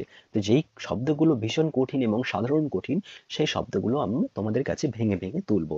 এখানে দুর্গম শব্দের অর্থ হচ্ছে যেখানে সহজে যাওয়া যায় না, যেখানে সহজে যাওয়া যায় না। তাহলে কি বলছেন? সেখানে নিভৃত অবকাশে তুমি সংগ্রহ করেছিলে দুর্গম রহস্যের, যে জঙ্গলে সহজে কেউ যেতে পারে না, সেই জঙ্গলে যাওয়ার তোমার সাহস হয়েছে, সেই জঙ্গলে যাওয়া তোমার কি হয়েছে? পূর্ণ হয়েছে। চিনেছিলে জলস্থল, কি চিনেছিলে? সেখানকার জলস্থল, আকাশের দুর্বোধ সংকেত। সেখানে থেকে থেকে তুমি সেখানকার জলস্থলকে চিনেছিলেন, জল চিনেছিলে, সেখানকার স্থল মাটিকে চিনেছিলে, আকাশের দুর্বোধ সংকেতকে চিনেছিলেন। এখানে দুর্বোধ শব্দের অর্থ কি জানো? সহজে বোঝা যায় না এমন। দুর্বোধ শব্দের অর্থ হচ্ছে যা সহজে বোঝা যায় না। আর দুর্গম শব্দের অর্থ বললাম কি? যা সহজে, যেখানে সহজে যাওয়া যায় না। আর দুর্বোধ হচ্ছে সহজে বোঝা যায় না যেটা, ঠিক আছে? তাই বলছে চিনেছিলে জলস্থল আকাশের দুর্বোধ সংকেত, যেটা সহজে বোঝা যায় না সেটা তুমি বুঝেছিলে। কে বুঝেছিল? সেই আফ্রিকা জঙ্গল, আফ্রিকা বুঝেছিল। প্রকৃতির দৃষ্টি অতীত জাদু, প্রকৃতির এই যে দৃষ্টি, এটা একটা অতীত জাদু, একটা জাদুর খেলা সেটা। প্রকৃতি তোমাকে সৌন্দর্যভাবে সুন্দরে ঘিরে রেখেছে, মন্ত্র জাগাচ্ছিল তোমার চেতনাতীত মনে। সেই কে? প্রকৃতি। প্রকৃতি কি করেছিল? মন্ত্র জাগাচ্ছিল তোমার কোথায়? চেতনাতীত মনে। বিদ্রূপ করেছিল ভীষণকে বিরূপের ছদ্মবেশে। বিদ্রূপ শব্দের অর্থ কি বলতো? বিদ্রূপ শব্দের অর্থ হচ্ছে ঠাট্টা, ঠাট্টা বা তামাশা যেগুলো আমরা করি। তাহলে কি তামাশা করেছিল ভীষণকে? ভীষণ মানে কি? কঠিনকে। তাহলে ভীষণকে ঠাট্টা করেছিল কি? বিরূপের ছদ্মবেশে। বিরূপ মানে কি? বিরূপ মানে হচ্ছে অসন্তুষ্ট, অসন্তুষ্টকে বলা হচ্ছে বিরূপ, বিরূপের ছদ্মবেশে। তাহলে অসন্তুষ্ট হয়ে সে কি করেছিল? ভীষণকে ঠাট্টা করেছিল। তারপরে কি বলছিল? শঙ্কাকে চাচ্ছিল হার মানাতে। শঙ্কা শব্দের অর্থ কি? শঙ্কা শব্দের অর্থ হচ্ছে ভয়। ভয়কে চাচ্ছিল সে হার মানাতে। কে? এই আফ্রিকা। আফ্রিকা কি চাইছিল? আফ্রিকা মানে শঙ্কা, ভয়কে তিনি হার মানাতে চাইছিল। আপনাকে উগ্র করে বিভীষিকার প্রচণ্ড মহিমায় তাণ্ডবের দুন্দুভি নিনাদে। ঠিক আছে? তাহলে এই যে উগ্র কথাটা আমরা পেলাম, উগ্র মানে কি? উগ্র মানে হচ্ছে প্রচণ্ড। হ্যাঁ, প্রচণ্ড। আপনাকে প্রচণ্ড করে বিভীষিকার প্রচণ্ড মহিমায় মানে তীব্র মহিমায়, বিভীষিকার প্রচণ্ড মহিমায় তাণ্ডব। তাণ্ডব মানে কি? তাণ্ডব মানে নাচা, তাই তো? তাণ্ডব করা, আমরা শঙ্করের একটা রূপ দেখেছি না, রেগে তাণ্ডব করা, সেরকম উগ্র হয়ে মানে তীব্র রেগে একটা কি বিভীষিকার। বিভীষিকা মানে কি? ভয়ানক রূপ। এই যে বিভীষিকার কথাটা আমরা পাচ্ছি, বিভীষিকা হচ্ছে একটা ভয়ানক রূপ। তাহলে আপনাকে উগ্র মানে আপনাকে প্রচন্ড, বিভীষিকা মানে ভয়ানক মহিমায়, প্রচন্ড মহিমায় তাণ্ডবের দুন্দুভি নিনাদে। এখানে দুন্দুভি নিনাদে শব্দের অর্থ কি বলতো? দুন্দুভি নিনাদে হচ্ছে দামামা জাতীয় রণবাদ্য। মানে যুদ্ধের হয়তো ঘন্টা বেজে গেছে, আমরা যখন বলি এই যুদ্ধের ঘন্টা বেজে গেল, তাড়াতাড়ি পালা এখান থেকে, সেই রকমই দুন্দুভি নিনাদে মানে দামামার জাতীয় রণবাদ্য, মানে যুদ্ধের কি ঘন্টা বা বাজনা বেজে গেল। তাণ্ডবের, এই যে তাণ্ডব মানে কি? ধ্বংস, ধ্বংস হবে, মানে যুদ্ধ এবার শুরু হবে। তাহলে আমরা এইখান থেকে, এই যে এত দূর থেকে এতটা অবধি কার কথা পেলাম? একটা আফ্রিকা মহাদেশের ঘন জঙ্গলের কথা পেলাম, তাই তো? সেই জঙ্গলটাকে, সেই জঙ্গলের প্রকৃতির সৌন্দর্যকে কবি ফুটিয়ে তুললেন। কিভাবে কি হলো, সেইভাবে আলোতে পৌঁছতে পারছে না সেই জঙ্গলে কিভাবে, এই সব উপমা তিনি খুব সুন্দরভাবে আমাদের কাছে কি করলেন? ফুটিয়ে তুললেন, তাই তো? তাহলে এই যে আফ্রিকা মহাদেশ, যেটা ইউরোপ বা এশিয়া থেকে অনেকটাই দুর্গম, এই মহাদেশের তুলনায় আফ্রিকা ছিল কে? একাকী, তাই তো? তাহলে আফ্রিকা হচ্ছে একটা পিছিয়ে পড়া মহাদেশ ছিল সেই সময়, যখন অন্যান্য মহাদেশগুলো তাদের তালে তাল দিয়ে এগিয়ে চলেছিল, যেমন এশিয়া মহাদেশ, ইউরোপীয় মহাদেশ তাদের তালে তালে চলেছিল, কিন্তু আফ্রিকা মহাদেশ কি করেছিল? তাদের তালে তালে চলতে পারেনি, তাই তারা পিছিয়ে পড়েছিল। এই দুর্গম ছিল তাদের অন্যান্য মহাদেশের তুলনায়। আফ্রিকা নিভৃত মানে একাকী, একাই ছিল। অন্যান্য মহাদেশের থেকে এই আফ্রিকা মহাদেশ ছিল একা। ঠিক আছে? তাহলে এই আফ্রিকা মহাদেশের অনেকটাই আলাদা ও দুর্গম উগ্র রূপ আমরা দেখলাম। ঠিক আছে? সেখানে কিভাবে প্রচন্ড মহিমায় তাণ্ডবের দুন্দুভি বাজে, মানে রণবাদ্যের দুন্দুভি বাজে, সেটাও আমরা জানলাম, তাই তো? এরপরে আমরা কি জানবো? এর পরের অংশতে জানবো আমরা যে সেখানে কিভাবে এক স্থান থেকে আরেক স্থানে গিয়ে, এক জায়গার লোকজন আরেক জায়গায় গিয়ে তাদেরকে অত্যাচার চালিয়ে তাদের সেখানকার খনিজ সম্পদ, সব জিনিসপত্র লুট করে নিচ্ছে, সেই ছবি আমরা এইখান থেকে দেখব। ঠিক আছে? এই অংশ থেকে আমরা দেখব। হাই ছায়াবৃতা, কালো ঘোমটার নিচে অপরিচিত ছিল তোমার মানব রূপ, উপেক্ষার আবিল দৃষ্টিতে। কি বলছেন? হাই ছায়াবৃতা। ছায়াবৃতা মানে কি? ছায়াবৃতা মানে ছায়ায় ঢাকা। এই যে আফ্রিকা মহাজঙ্গলটাকে কে গাছপালাতে ছায়ায় ঢেকে রেখেছিল তো এতদিন, তাই তাকে বলা হচ্ছে ছায়াবৃতা। ছায়াবৃতা মানে হচ্ছে এখানে আফ্রিকার সেই জঙ্গল। ঠিক আছে? তাই বলছেন হায় ছায়াবৃতা, হায় আফ্রিকার জঙ্গল, কালো ঘোমটার নিচে। কে কালো ঘোমটার নিচে ছিল? একটা বউ যেমন একটা কাপড়ের ঘোমটার নিচে থাকে, তখন তার কি মুখ কি দেখা যায়? সেটা অন্ধকারে ঢাকা থাকে, ভেতরের মধ্যে থাকে, বাইরের লোক দেখতে পায় না। সেই রকমই আফ্রিকা জঙ্গলটাও ঢেকেছিল কিসে? ঘোমটাটা ছিল সেই জঙ্গলকে বলা হচ্ছে ঘোমটা। আর তার মধ্যে যে অন্ধকার, সেটাই হচ্ছে তিনি, আফ্রিকা। ঠিক আছে? তো সেই ঘোমটার ভেতরে মানে সেই জঙ্গলের ভেতরে ঘোমটা দিয়ে এসেছিল কে? আফ্রিকা জঙ্গল। তাই বলা হচ্ছে কালো ঘোমটার নিচে অপরিচিত ছিল তোমার মানব রূপ। তোমার এই যে রূপ, এই রূপটা তোমার অপরিচিত ছিল, কেউ দেখতে পায়নি এতদিন। এতদিন তুমি এই অরণ্যের ভিতরে ঢাকা ছিলে, এই কোথায় ঘোমটার ভিতরে ঢাকা ছিলে, কেউ তোমাকে দেখতে পায়নি। উপেক্ষার আবিল দৃষ্টিতে কেউ সবাই তোমাকে উপেক্ষা করে গেছে, কেউ তোমার কাছে এসে দেখেনি, খোঁজ নেয়নি, জানেনি। ঠিক আছে? তাই তুমি তখন ছিলে উপেক্ষার ভাষা, সবার কাছে তুমি উপেক্ষা হয়েছিলে। কেউ তোমাকে জিজ্ঞাসা করতো না, তোমার ভালো মন্দ চাইতো না, কিছু জানতেও না, তোমাকে কিছু জানতেও দিত না। কিন্তু এখন কি করছে? এলো ওরা লোহার হাতকড়ি নিয়ে। কারা? কারা হাতকড়ি নিয়ে এলো? লোহার হাতকড়ি নিয়ে। এখানে ওরা বলতে বলা হচ্ছে, ওরা শব্দের অর্থ এখানে ওরা যাদেরকে বোঝানো হচ্ছে, এখানে ওরা হচ্ছে ইউরোপীয়রা। ইউরোপীয়রা, মনে রাখবে, এখানে ওরা বলতে বোঝানো হচ্ছে ইউরোপীয়দের। ঠিক আছে?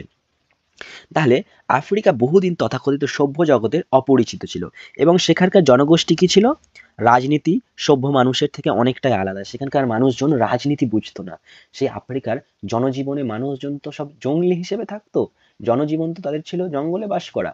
তারা না রাজনীতিটা ঠিকভাবে বুঝতো না, তারা তখন সভ্য জাতি হয়নি। ঠিক আছে? তাই কি বলছে?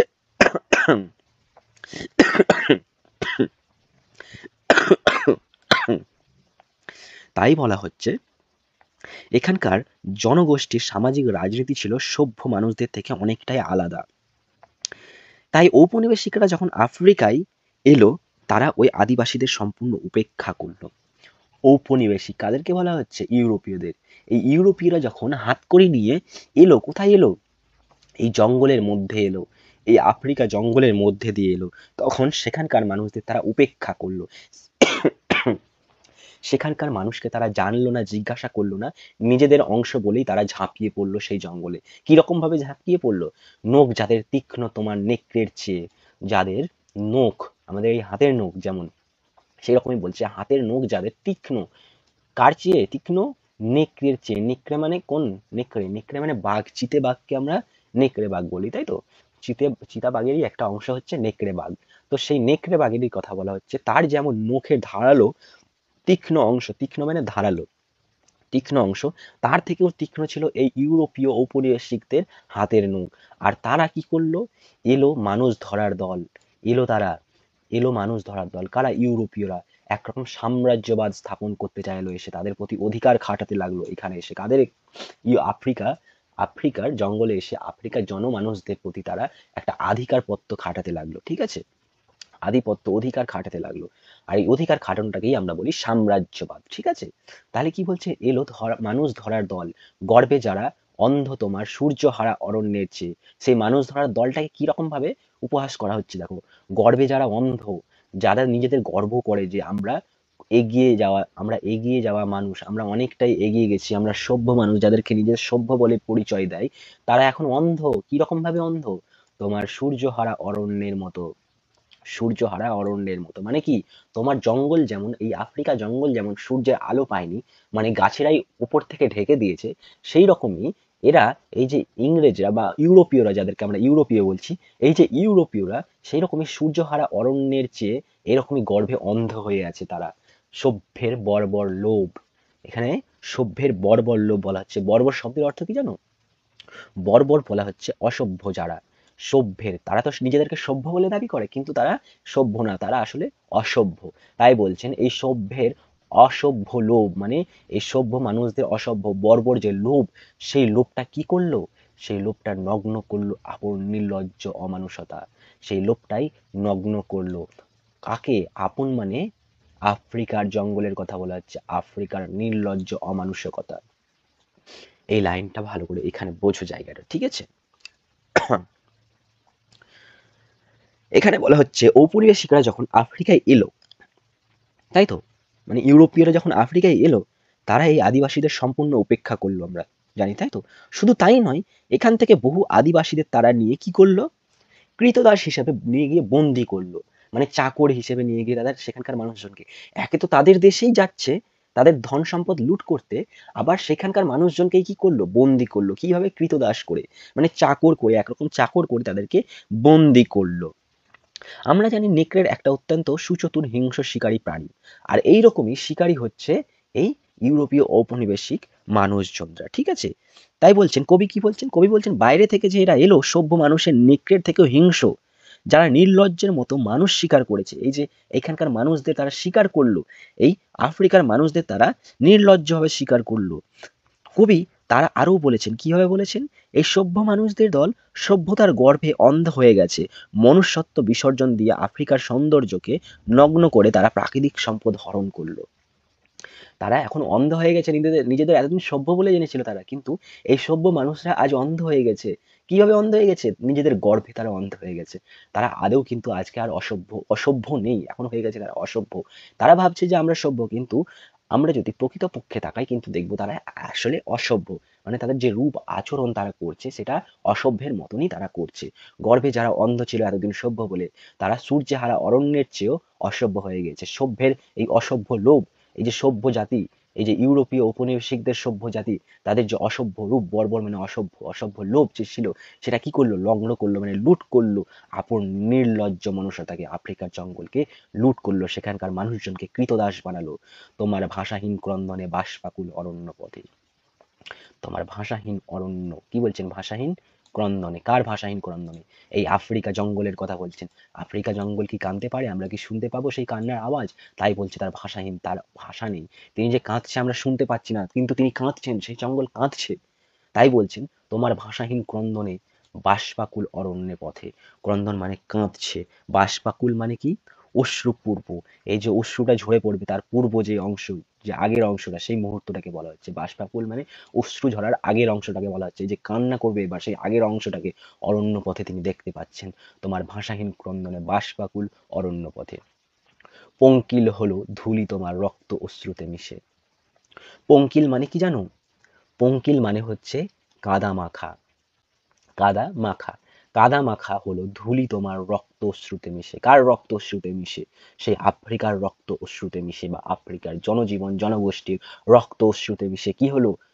পঙ্কিল হলো কাদা, কাদা লিপ্ত হলো সেই ধুলোতে। দস্যু পায়ের কাঁটা মারা জুতোর তলায়। কিভাবে ধুলোতে অশ্রু মিশে গেল? রক্ত অশ্রুতে মিশে গেল সেই পঙ্কিল ধুলো কাদা। দস্যুদের পায়ের কাঁটা মারা জুতোর তলায়। এখানে ইউরোপীয়দের কথা বলা হচ্ছে, ঠিক আছে? দস্যু বলতে এখানে ইউরোপীয়দের কথা বলা হচ্ছে। তাহলে যদি আমরা বলি দস্যু, এখানে দস্যু বলতে কাদেরকে বোঝানো হয়েছে? তাহলে আমরা উত্তরে লিখবো ইংরেজ না, সরি, ইউরোপীয় ঔপনিবেশিকদের কথা বলা হয়েছে, ঠিক আছে? ইউরোপীয় ঔপনিবেশিকরা এখানে দস্যু হিসেবে কাজ করেছে। তাহলে তাদের পায়ের যে কাঁটা মারা জুতোর তলায় সেখানে বীভৎস কাদার পিণ্ড। সেই জুতোর তলায় যদি আমরা দেখি একটা বীভৎস কাদার পিণ্ড দেখতে পাবো। সেই জুতোর তলায়, কাদের জুতোর তলায়? সেই ইউরোপীয় ঔপনিবেশিকদের জুতোর তলায়। ঠিক আছে? ইতিহাস সাক্ষী আছে প্রধানত ইউরোপীয় থেকে সভ্য ঔপনিবেশিকরা দলে দলে কারণ ছাড়াই নির্মম অত্যাচার করেছিল এই আফ্রিকা অধিবাসীর উপরে। ঠিক আছে? সেটা সাক্ষী আছে কে? ইতিহাস। ইতিহাসের দিকে তাকালে আমরা সেটা দেখতে পাবো। এই যে প্রচন্ড দুঃখ কষ্টের পরেও মানুষ কি, যখন মানুষ কান্নায় আর্তনাদ ভুলে যায় কিন্তু নীরব অশ্রু জল বর্ষিত হতে থাকে, তখনও ক্রন্দন বাকরুদ্ধ হয়ে যায়। তখন এক একটা সময় এসে ক্রন্দন মানে কান্না বাকরুদ্ধ হয়ে যায়, বলতে পারে না। এই বীভৎস অত্যাচার ও মানুষের সাক্ষী আফ্রিকার মাটি। আফ্রিকার মাটি এখনো সাক্ষী রয়েছে এই মানুষের উপর অত্যাচার যে চালিয়েছিল ইউরোপীয় ঔপনিবেশিকরা। অত্যাচারী মানুষদের লাথিতে লাথিতে মানুষের সব দেহ পরিণত হয় বীভৎস কাদার পিণ্ডে। মানে এই যে আমরা এই লাইনটা পড়লাম এখানে, দস্যুদের পায়ের কাঁটা মারা জুতোর তলায়। তাহলে এই যে অত্যাচারী মানুষদের, তাদের পায়া কাঁটা ছিল, তাদের পায়ের জুতোর তলায় কি ছিল? একটা কাঁটা, কাঁটা জাতীয় একটা ছুঁচালো ছুঁচালো অংশ ছিল সেই জুতোর তলাতে। আর সেই জুতো দিয়েই মেরেছিল কাদের? সেখানকার কাদের? মানুষদের। কোথাকার? সেই আফ্রিকা মহাদেশের মানুষদের তারা মেরেছিলেন। এই ইউরোপীয় ঔপনিবেশিকের মানুষজনরা সব দেহে পরিণত হয়েছিল, মানে মৃতদেহে তারা পরিণত হয়েছিল বীভৎস কাদার পিণ্ডে। তাদের সব দেহগুলো মানে তাদের লাশগুলো এমন ভাবে হয়ে গিয়েছিল, মনে হচ্ছিল এক একটা কাদার পিণ্ড, মানে অংশ একটা কাদার। ঠিক আছে? সময় চলে যায় কিন্তু ইতিহাস তার চিরকালীন সাক্ষী রেখে যায়। এই কথাটাই আমরা এর মধ্যে দিয়ে জানতে পারলাম। ঠিক আছে? কতদিন আগে এই ঘটনা ঘটে গিয়েছে, কিন্তু তারপরেও আজকে আমরা তাকালে এই অংশগুলো, এই ঘটনাগুলো জানতে পারি, তাই তো? চিরচিহ্ন দিয়ে গেল তোমার অপমানিত ইতিহাসে। ওই যে বললাম চিরচিহ্ন, মানে চিরসাক্ষী হয়ে রইল ইতিহাস, দিয়ে গেল তোমার এই অপমানিত, তোমাকে যে অপমান করলো ঔপনিবেশিক ইউরোপীয়রা, সেই ইতিহাস সাক্ষী রেখে গেল, বইয়ের পাতায় রেখে গেল, ইতিহাসের পাতায় রেখে গেল, মানুষের মনে রেখে গেল। এটাই বোঝাতে চাইছে। ঠিক আছে? তাহলে এতদূর অবধি আমরা পড়লাম কিভাবে ইউরোপীয় ঔপনিবেশিকরা সেই আফ্রিকা মহাদেশের উপর এসে অত্যাচার চালালো, সেখানকার কি সম্পদ লুট করলো। এরপরে দেখো সেই সম্পদ লুট করে তারা আনন্দে কিভাবে দিন কাটাচ্ছে ইউরোপীয় ঔপনিবেশিকরা নিজেদের দেশে গিয়ে, সেই অংশ আমরা এখান থেকে এতদূর এই ঘটনার মধ্যে পাবো। ঠিক আছে? চলো পড়ে নিই। সমুদ্র পাড়ে সেই মুহূর্তেই তাদের পাড়ায় পাড়ায়, সমুদ্র পাড়ে মানে সমুদ্রের এপার আর ওপার, সমুদ্রের এক পাড়ে তারা কি অত্যাচার চালালো এসে? কারা? ইউরোপীয় ঔপনিবেশিকরা এসে। আবার তারা কি করলো? সেই ধন সম্পদ লুট করে নিয়ে তারা সমুদ্র পাড়ে নিজেদের দেশে চলে গেল। তাই বলছে সমুদ্রের পার হয়ে গিয়ে, মুহূর্তেই সমুদ্র পার হয়ে গেল এবং কোথায় গেল? নিজেদের দেশে, এবং সেখানকার পাড়ায় পাড়ায়, সেই তাদের নিজের দেশের পাড়ায় পাড়ায় গিয়ে মন্দিরে বাজছিল পূজার ঘন্টা। দেখো কত খুশিতে আনন্দে তারা দিন কাটাচ্ছিল, একটা মানুষের উপর অত্যাচার করে সেখানকার ধন সম্পদ লুট করে গিয়ে নিজেদের খুশি রাখছে কিভাবে, দেখো কতটা নির্মম তারা হতে পারে। ঠিক আছে? মন্দির বাজছিল পূজার ঘন্টা, সকালে সন্ধ্যার দয়াময় দেবতার নামে। তাহলে মন্দিরে বাজছিল পূজার ঘন্টা সকালে সন্ধ্যায়, তাহলে যদি আমাদের প্রশ্ন আসে মন্দিরে কখন ঘন্টা বাজছিল, তাহলে কি বলবো আমরা? সকাল সন্ধ্যায় পূজা মন্দিরে বাজছিল পূজার ঘন্টা, এবং সকাল সন্ধ্যায় কি হচ্ছিল? দয়াময় দেবতার নামে সেই ঘন্টা বাজছিল। শিশুরা খেলছিল মায়ের কোলে। সেই দেশে, ইউরোপীয়দের দেশে শিশুরা তাদের মায়ের কোলে খুব আনন্দে খেলা করছিল। এক দেশের মায়ের কোল থেকে তাদের সন্তানকে হত্যা করে তাদের আরেক দেশে তাদের নিজেদের শিশুকে মায়ের কোলে খেলাচ্ছে এবং সুখে রাখার চেষ্টা করছে। কিভাবে দেখো কতটা পাশবিক চিন্তন তাদের। কবির সঙ্গীতে বেজে উঠেছিল সুন্দরের আরাধনা। কবির সঙ্গীতে বেজে উঠেছিল এই সুন্দর আরাধনাটা। এই যে তারা সুখে খুশিতে দিন কাটাচ্ছে সমুদ্রে পাড়ে গিয়ে, এটাই এখানে উঠে এলো। ঠিক আছে? মানে ধরো যখন আফ্রিকা মহাদেশ ছিল তো, সেই আফ্রিকা মহাদেশেও অধিবাসীরা সেখানকার রক্তাক্ত হলো, অত্যাচারিত হলো। আর এই অত্যাচারিত হয়ে কি হলো? সেই সময় সেই সভ্য মানুষগুলো কি করলো? নিজেদের দেশে ফিরে গেল। মানুষের দেশ ছিল সম্পূর্ণ অন্য চিত্র, মানে সেই সভ্য মানুষগুলোর, ইউরোপীয়দের মানুষগুলো এখানে একরকম দৃশ্য দেখালো, আফ্রিকা দেশের দৃশ্য কিভাবে অত্যাচার চালালো, আর আরেকটা দেশের দেখালো ইউরোপীয় দেশ, মানে তাদের নিজেদের মহাদেশের কথা দেখালো, সেখানকার মানুষজনের চিত্র। ঠিক আছে? সমুদ্র পাড়ে দেশগুলোতে সেখানকার মানুষেরা যারা একভাবে বর্বরিত অত্যাচার করছিল, তারাই এতদিন দয়াময় ঈশ্বরের আরাধনা করছিল। ঠিক আছে? যেখানে একটা মহাদেশের বীভৎস ধ্বংস করা হচ্ছিল, সেখানে তাদের নিজেদের দেশের ভবিষ্যৎ প্রজন্ম ও মায়ের মায়া মমতায় বেড়ে ওঠা, যেখানে একদিকে ও অন্য কুৎসিত লোভ মানুষ স্বীকার করেছিল, সেখানকারই অন্যদিকে দেশের কবি সঙ্গীতের সুন্দরের আরাধনা বেজে উঠেছিল। কবি এইখানেই ঔপনিবেশিক দ্বিচারিতার কথা তুলে ধরেছেন। মানে এক জায়গায় খুন, আরেক জায়গায় সুখ, এই দ্বিচারিতার কথাই তুলে ধরেছেন কবি। কেন এরকম হবে? কেন এক জায়গায় অত্যাচার হবে মানুষ, আর এক জায়গায় সুখে বাস করবে মানুষ? মানুষ মানুষ মাত্রই তো সমান অধিকার, সবার রয়েছে সমান অধিকার। কিন্তু কেন এক জায়গায় তারা গিয়ে অত্যাচার চালালো এবং সেখানকার ধন সম্পত্তি লুটে তারা আরেক জায়গায় এসে খুব সুখে স্বাচ্ছন্দ্যে দিন কাটাচ্ছে? এটাই কবির কাছে প্রশ্ন, এটাই তুলে ধরেছেন কবি। ঠিক আছে? এবার কবির এখানে আমরা প্রার্থনা দেখতে পাবো। এই অংশ থেকে এতক্ষণ আমরা দেখলাম কিভাবে অরণ্য ছেয়ে গেছে চারিদিকে, তারপরে দেখলাম সেই অরণ্যের প্রতি, আফ্রিকা অরণ্যের প্রতি ইউরোপীয় ঔপনিবেশিকের অত্যাচার, তারপরে দেখলাম অংশে যে অত্যাচার করে সেখানকার অংশ লুটে তারা কিভাবে সুখে স্বাচ্ছন্দ্যে দিন কাটাচ্ছে। এরপরে দেখব সে আফ্রিকা জঙ্গলের প্রতি কবির দুঃখ প্রকাশ এবং তাকে, তার কাছে ক্ষমা চাওয়া। ঠিক আছে? চলো, এখানে আমরা দেখব কি, আজ যখন পশ্চিম দিগন্তে সূর্য যখন কি পূর্ব থেকে উঠে পশ্চিম দিকে ডোবে, তাই তো, তাই বলছে পশ্চিম দিগন্তে। আজ যখন পশ্চিম দিগন্তে প্রদোষকাল ঝঞ্ঝা বাতাসে রুদ্ধশ্বাস, যখন পশ্চিম দিকে সূর্য অস্ত যাবে, সেই প্রদোষ ঝঞ্ঝা বাতাসে যখন রুদ্ধশ্বাস হচ্ছে,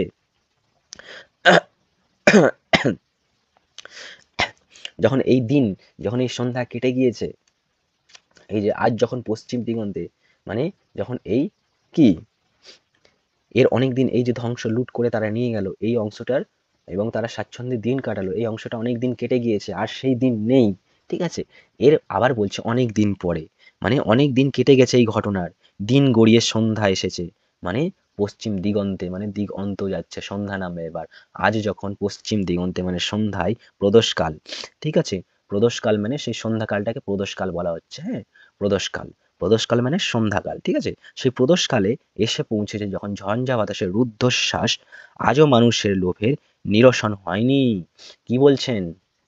যখন গুপ্ত গহ্বর থেকে পশুরা বেরিয়ে এলো, দেখো গুপ্ত গহ্বর থেকে পশুরা বেরিয়ে এলো। এখানে পশুরা বলতে কাদের কথা বলা হচ্ছে? এখানে পশুরা বলতে কাদের কথা বলা হচ্ছে জানো? মানে এই যে এতদিন অত্যাচার চালিয়ে তো এক অংশ লুট করে নিয়ে গেল, কিন্তু বলছে এখনো মেটেনি তাদের লুটানোর লালসা, মানে এরা না আর। ঠিক আছে? এবার অন্য লোক আসছে, অন্য মানুষ লুটতে আসছে। আজ যখন পশ্চিম দিগন্তে মানে সন্ধ্যাকালে ঝঞ্ঝা বাতাসের রুদ্ধশ্বাস, যখন গুপ্ত গহ্বর মানে গুপ্ত গুহা থেকে আবার কে বেরিয়ে আসে?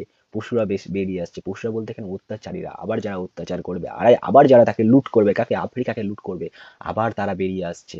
মানে এখনো শেষ হয়নি। এক জাতি লুটে নিয়ে গেল তো কি হয়েছে? পরের জাতি, আরেকটা অন্য জাতি লুটতে আসছে তাদের। তাই বলছেন অশুভ ধ্বনিতে ঘোষণা করলো দিনের অন্তিম কাল। আবার অশুভ কি ধ্বনির ঘোষণা হলো? তাদের শুভ দিন আবার ফুরিয়ে গেল। কাদের? সে আফ্রিকা মানুষজনদের, আফ্রিকার সে জঙ্গলের অশুভ দিন কি হলো? ঘোষণা হলো। শুভ দিন কেটে তাদের আবার অশুভ দিন ঘুরে এলো, দিনের অন্তিম কাল। তাই তো? এই যে এই ঘটনার মধ্যে দিয়ে আমরা দেখলাম যারা এতদিন লুকিয়ে ছিল, মানে এই যে যারা এতদিন লুকিয়ে ছিল তারা আবার গুপ্ত গহ্বর থেকে বেরিয়ে এলো। তারা আবার তাদের অশুভ ধ্বনিত ঘোষণা করলো দিনের অন্তিম কালে, মানে বলছে আবার তাদের লুট করবে, আবার তাদের ধন সম্পদ লুট করবে। ঠিক আছে, কবি এখানে এই যে এখানে এই অংশটাতে বলেছে যেটা, আবার যখন গহ্বর থেকে বেরিয়ে এলো, ঠিক আছে, এখানে কবি ইতালি যে আমাদের দেশ রয়েছে সেই ইতালির দেশ আফ্রিকার ইথিওপিয়াকে, একটা ইথিওপিয়া আফ্রিকার জঙ্গলের, আফ্রিকা মহাদেশের একটা ইথিওপিয়া, ই ইথিওপিয়া মনে রাখবে জায়গাটার নাম ইথিওপিয়া, সেই ইথিওপিয়া অংশকে দখল করেছে। ঠিক আছে, সেই ইথিওপিয়া আমরা যখন পুরনো ইতিহাসের দিকে তাকাবো তখন দেখতে পাবো ইতালি দেশ আফ্রিকার ইথিওপিয়া অংশকে দখল করেছে অন্যায়ভাবে, অন্যায়ভাবে দখল করতে চেয়েছেন। ঠিক আছে, প্রসঙ্গত এটা ছিল দ্বিতীয় বিশ্বযুদ্ধের আগে মুসোলিনির দ্বারা পরিচালিত ফ্যাসিস্ট ইতালিদের অংশ একটা। ঠিক আছে, অর্থ এবং অস্ত্রের বলে আফ্রিকান প্রদেশ, মানে আফ্রিকার একটা প্রদেশ ইউথিপিয়াকে তারা দখল করে এবং শক্তিশালী ইতালির এই গহীর্থ কাজের প্রায় কোনো প্রতিবাদ হয় না। তারা তো শক্তিশালী ছিল ইতালি দেশ, তাই তাদের কোনো প্রতিবাদ করতে পারে না। আর এটাই অনুমান করা হচ্ছে যে কবি এই অংশটাকেই, এই ইথিওপিয়াকে অংশ দখল করার জন্যই, ইতালি দখল করার জন্যই এদেরকে বলা হয়েছে পশুরা। তাহলে পশুরা এখানে যদি আমরা বলি তাহলে পশুরা কি? পশুরা এক অর্থে আমরা জানবো ইতালির দেশ, ইতালির দেশ। ঠিক আছে, তারা যে দখল করেছিল অন্য একটি দেশকে, সেই অংশই আমরা এখানে জানবো, মানে অন্য একটা প্রদেশকে। কোন প্রদেশকে? আফ্রিকার একটি প্রদেশকে। সেই প্রদেশের নাম কি? ইথিওপিয়া। ইথিওপিয়া, হস্যই, থয়ে হস্যই ও পয়ে হস্যই অন্তুস্তয়ে আকার, ইথিওপিয়া মনে রাখবে, লিখে নাও নামটা। ঠিক আছে, এই ঘটনারই কথা কবি বলেছেন এবং পরের কথা বলছেন কিভাবে কবি এখানে ক্ষমা চাইছেন। কিভাবে কবি এখানে ক্ষমা চাইছেন সেই অংশই আমরা জানবো। কার কাছে ক্ষমা চাইছেন? আফ্রিকা মহাদেশের কাছে ক্ষমা চাইছেন। একটা যুগের অবসান তো হলো এবং প্রারম্ভের মধ্যে সময়কালের সময় যে যুগান্তর, দিন ফুরিয়ে রাত আসে, তাই তো? এর মাঝে থাকে কে? সন্ধ্যা। একটা দিন ফুরিয়ে রাত আসে আর তাদের মাঝখানে কে থাকে? সন্ধ্যা থাকে, তাই তো?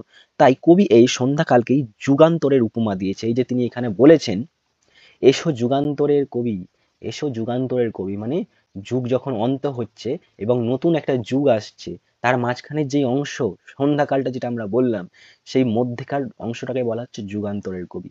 তাই বলা হচ্ছে, আহ্বান জানাচ্ছেন, এসো যুগান্তরের কবি, আসন্ন সন্ধ্যার শেষ রশ্মিপাতে।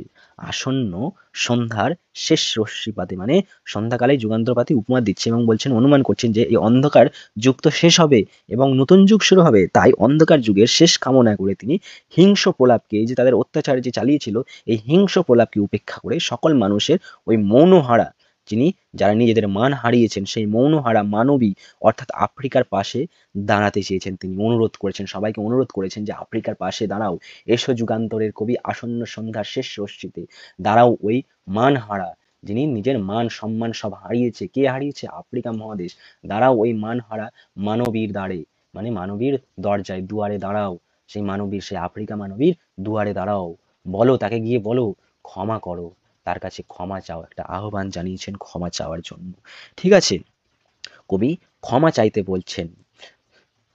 হিংস্র প্রলাপের মধ্যে সেই হোক তোমার সভ্যতার শেষ পুণ্যবাণী।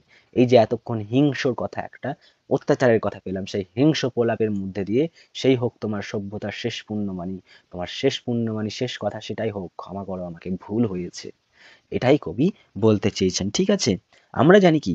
আমরা জানি মানব জীবনের পরম ধর্ম কি? ক্ষমা, তাই তো? ক্ষমার মধ্যে সবকিছু আছে। তুমি যদি মিথ্যা কথা বলো, তর্ক করো, তাহলে সেই ঝামেলাটা আরো বাড়বে। কিন্তু তুমি জানো দোষ করেছে, তুমি যদি সেটা স্বীকার করে নাও যে হ্যাঁ আমার ভুল হয়েছে, তাহলে কিন্তু সেটা শান্ত হয়ে যায়, সেটা মিটে যায়, এক অংশেই মিটে যায়, সেটা আর বাড়ে না, বাড়ার সম্ভাবনা থাকে না। তাই বলছেন, ক্ষমাটাই হচ্ছে না আসল ধর্ম। সভ্য পৃথিবী আফ্রিকাকে যেভাবে রক্তাক্ত করেছে, তার জন্য সকল মানুষের উচিত কি? আফ্রিকা ও তার মানুষজনদের কাছে ক্ষমা চাওয়া, ক্ষমা প্রার্থনা করা। কবির ইচ্ছে, ক্ষমাই হোক সভ্যতার শেষ পুণ্যবাণী, তাই বলেছেন। কবি বলেছে, তাই ক্ষমা চাও, এই ক্ষমাটাই হোক আমাদের শেষ পুণ্যবাণী। এখানেই কবিতায় কবি শেষ করতে চাইছেন। ঠিক আছে, তাহলে কবিতার মধ্যে আমরা কি পেলাম? কবিতার প্রথম অংশে পেলাম কবিতার আফ্রিকার মহাদেশের, আফ্রিকা জঙ্গলের সুন্দর, ঘন জঙ্গলের সৌন্দর্য বর্ণনা করলো প্রথমে। ঠিক আছে, এবং সেই সৌন্দর্যকে কিভাবে আঘাত করছে ইউরোপীয় ঔপনিবেশিকরা এবং লুট করছে কিভাবে, অত্যাচার চালাচ্ছে, কৃতদাস বানাচ্ছে কিভাবে সেখানকার মানুষজনকে, সেই অংশটা আমরা এখানকার মধ্যে পেলাম। তারপরের অংশে আমরা কি পেলাম? তারপরের অংশে আমরা পেলাম এই যে এতক্ষণ তারা অত্যাচার কৃতদাস বানিয়ে সেখানকার ধন সম্পদ লুট করে তাদের নিজের দেশে নিয়ে গেল সমুদ্র পার করে, সেখানে তারা সুখে স্বাচ্ছন্দ্যে কিভাবে দিন কাটাচ্ছে এতদূর অবধি পেলাম, তাই তো? তারপরের অংশে আমরা কি পেলাম? তারপরের অংশে আমরা পেলাম যে এখনো লুট করা শেষ হয়নি। একজন তো লুটে গেছে, আরেকজন লুটতে আসছে। এবং তা কে লুটতে আসছে সেখানে? সেখানে আমরা অনুমান করতে পারি ইতালি দেশের, শক্তিশালী দেশের একটা আফ্রিকার একটি প্রদেশকে তিনি, ইথিওপিয়া নামক একটি প্রদেশকে কিভাবে দখল করছে সেই অংশ আমরা এখানে পাবো। এবং পরের অংশে পাবো কবি, আমাদের কবিগুরু লেখক নিজে ক্ষমা চাইতে বলছেন সকল মানব জাতির প্রতি, মানব জাতিকে, সকল মানুষকে ক্ষমা চাইতে বলছেন, এই আফ্রিকাকে এবং আফ্রিকার মানুষদেরকে হাত জোর করে ক্ষমা চাইতে বলছেন। তাই বলছেন, এসো যুগান্তরের কবি সন্ধ্যার আসন্ন শেষ রশ্মিতে, দাঁড়াও এই মানহারা মানবীর দ্বারে, বলো ক্ষমা করো হিংস্র প্রলাপের মধ্যে, সেই হোক তোমার সভ্যতার শেষ পুণ্যবাণী। এখানেই কবিতাটি শেষ হচ্ছে। কবিতাটি কি খুব কঠিন লাগলো? এবং শব্দগুলোকেও কঠিন লাগলো? হয়তো শব্দগুলো কঠিন লাগতে পারে, কিন্তু আমার বলে দেওয়ার পর কিন্তু আর কঠিন লাগছে? যদি কঠিন লাগে, আমি বলবো ভিডিওটি আরেকবার দেখো, বারবার দেখো এবং একটি খাতা নিয়ে বসো। খাতা নিয়ে বসে সেগুলো নোট করে নাও যেগুলো বললাম। তাহলে তোমাদের কাছে কি হবে? জলের মতো সহজ হবে। আর তোমাদের নোটও মুখস্থ করতে হবে না। সহজেই তুমি বানিয়ে লিখতে পারবে যখন এখান থেকে কোনো প্রশ্ন আসবে। ঠিক আছে? তাহলে কবিতাটাতে আমরা পেলাম যে আফ্রিকা মহাদেশকে নিয়ে তার উপর অত্যাচার যে চালানো হয়েছিল, সাম্রাজ্যবাদ চালানো হয়েছিল, সেটাকে আমরা ফুটিয়ে তুলেছে কবিগুরু এই কবিতার মধ্যে দিয়ে, এবং শেষে ক্ষমা প্রার্থনা করেছেন। ঠিক আছে? চলো, ভিডিওটি এতটাই ছিল, এতটাই পড়ানো ছিল। যদি ক্লাসটি ভালো লাগে, চ্যানেলটিকে একটি লাইক করে দেবে, ঠিক আছে, এই ভিডিওটিতে, এবং চ্যানেলটিকে সাবস্ক্রাইব করে দেবে, এবং তোমাদের বন্ধুদের মধ্যেও শেয়ার করে দাও যাতে সবাই বুঝতে পারুক। অনেকেই বুঝতে পারে না কবিতাটিকে, অনেকেই অনেক রকম ভাবে পড়ায়, কিন্তু আমাদের শিক্ষক, বেশিরভাগ শিক্ষকরা তো জানে না। মানে জানে না বলতে আমি তাদেরকে সেভাবে বলছি না, অনেকেই জানে না যে এখন ক্লাস 10 বলতে তারা এখনো বাচ্চাই রয়েছে, এখনো তাদের সেভাবে শব্দ ভাঙার সম্বন্ধ আসেনি তাদের কাছে। ঠিক আছে? শব্দকে ভেঙে ভেঙে যে সব পড়ে নেবে, সেটা এখনো তারা বুঝতে শিখেনি। বুঝবে, আস্তে আস্তে শিখবে, ধাপে ধাপে শিখবে। তাই তাদেরকে বুঝিয়ে দেওয়া, তাদেরকে সহজ করে, জলের মতো সহজ করে পরিবেশন করাটাই হচ্ছে আমাদের মতো শিক্ষকের কাজ। ঠিক আছে? তো ভিডিওটা লাইক করে দেবে একটা। চলো, আজকে ভিডিও এতটাই। দেখা হচ্ছে পরবর্তীকালে নতুন একটি ভিডিও নিয়ে, নতুন একটা অংশে আবার দেখা হবে। ঠিক আছে? চলো।